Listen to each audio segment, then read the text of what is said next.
Okay, welcome back to the Dodo stage to bring our beautiful afternoon to a close. Ben Barton.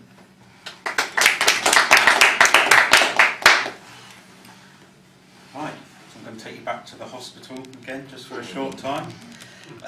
Like I said before, things did start to get better at about this stage, and I wouldn't say I started to enjoy myself in the hospital, but I did start to see much more humour in the things that were starting to happen around me, so I'll notice that the poems get a little bit more cheery, perhaps. Not this first one, though. So this is Lullaby, and this poem is all about how most of us start off life in a hospital, and most of us might end our lives in one of them too, so it's about that, the circle. It's Lullaby. The cry of a baby echoes from the hall, a distant room. There it is again. It could be a kitten, but of course I know it's not. Forever, the circle, an arrow rounded back on itself, like a snake swallowing its tail. Birth and death served together in one meal.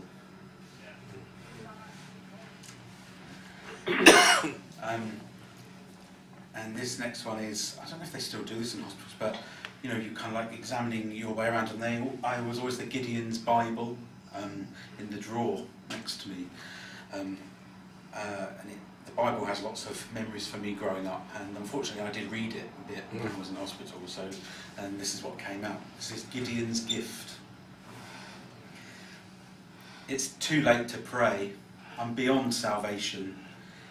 Each sin I've enjoyed knowingly. Of course all the good stuff is Old Testament anyway. Barbaric and fearless, no conscience to weigh you down with those messy morals. The Holy Spirit's never stayed inside me too long, not made it till morning. He's a one-night stand, just a fleeting ghost pulling out by dawn. So the book is staying in the drawer, as stiff as the consultant's shirt. Another white elephant.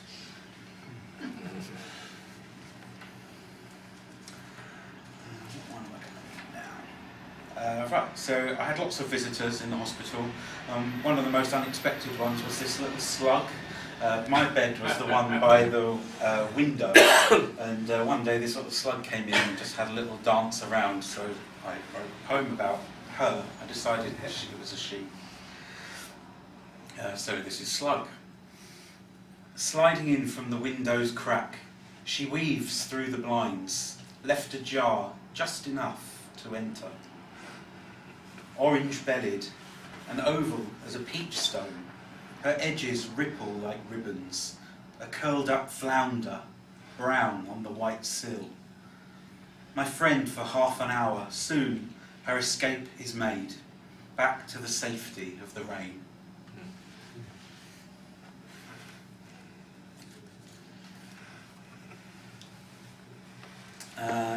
This next poem is called Never Born. So, obviously I just said about hospitals being places of birth and things like that. Obviously, well, my son's adopted, so me and my partner, we never had that experience of seeing him born in a hospital.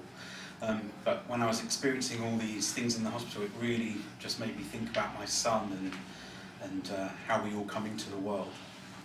So this is Never Born. You were never born, my son.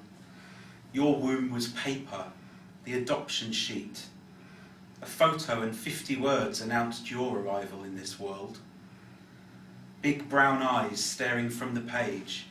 With just one heartbeat, you were already mine forever.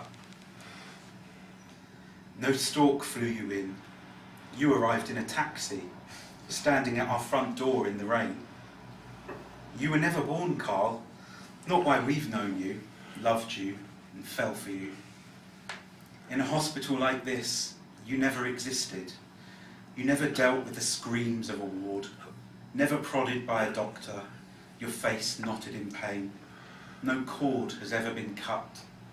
Instead, you've always been ours, my son, a miracle never born.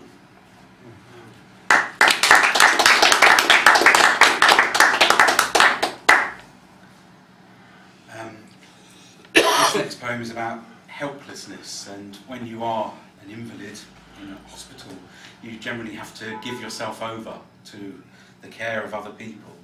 And this is the poem that really inspired what I wanted for the cover, and I'm really glad that the publisher let me have my way, because we did fight about it for a while.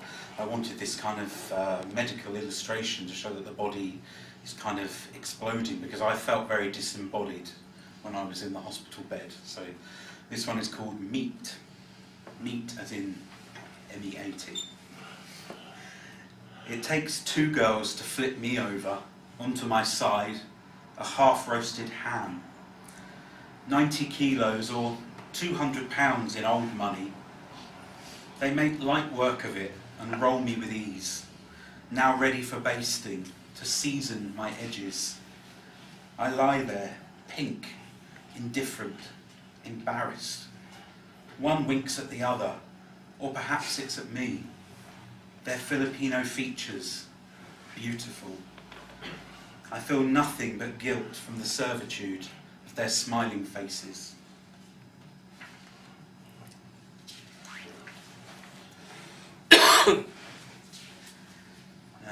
This next one is about my friends who came to visit me, and it's friends. Not quite forgotten, it seems. They march in, a parade, clouds of fun, the carnival. Nicknames, so good to be heard, shouted from the hallway as they arrive. Wolf whistling at the porters, silly voices calling me someone's son. Just get up, stop showing off, they tease, like I'd merely stumbled, the klutz on a Friday night walk home from the barricade. Calmer, after tea, they hand me gifts, an old-fashioned parcel of books stolen from our pub, the public bookcase, now being read, finally. Wrapped in brown paper and string, the whole charade, these nicotine books, a gesture to lift my spirits. 4 hours pass quickly, they leave me smiling, tears desalinated, the sting removed, and my face aching with laughter.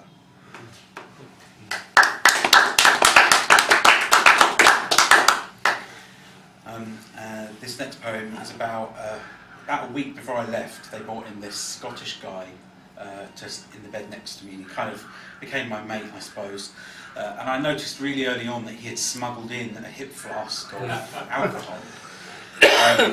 And so we kind of had this moment where he looked at me and I looked at him, and I gave him the look to say, I know you've got a hip flask of booze and you better share it with me or I'm grassing you up. So this is my neighbour's hip flask.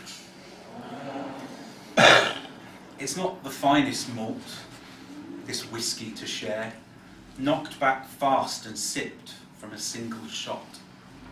My colon's a Ferris wheel down there. Throw the emergency switch, I beg, please, make it stop. My new neighbour, now easy in the chair, takes another gulp and asks for the pot.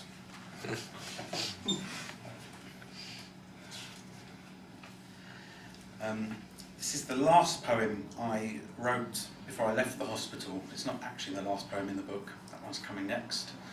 And this is really, it's about dignity in the hospital. And I didn't ever want anyone to think that this book was a negative, I had negative experiences, but that I really love the NHS and I think that it's in trouble at the moment and it's something that we should all be worried about.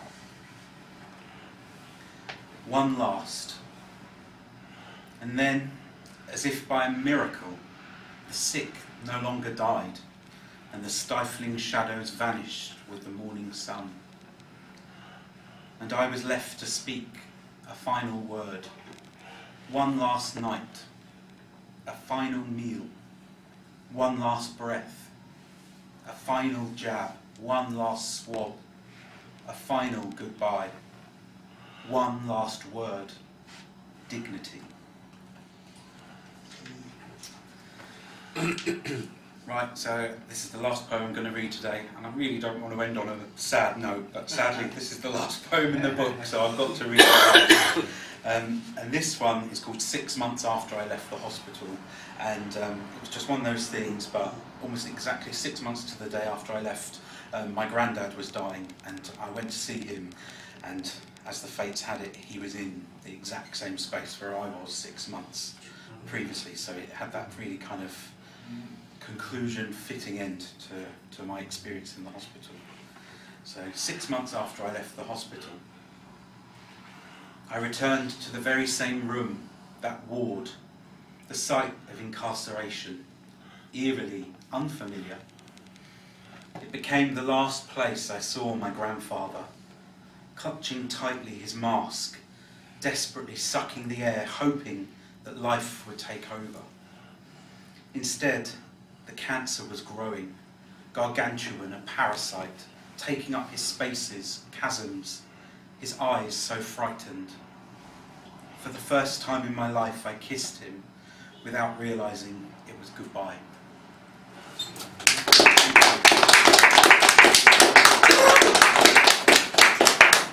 More applause, please, for Ben. Thank you.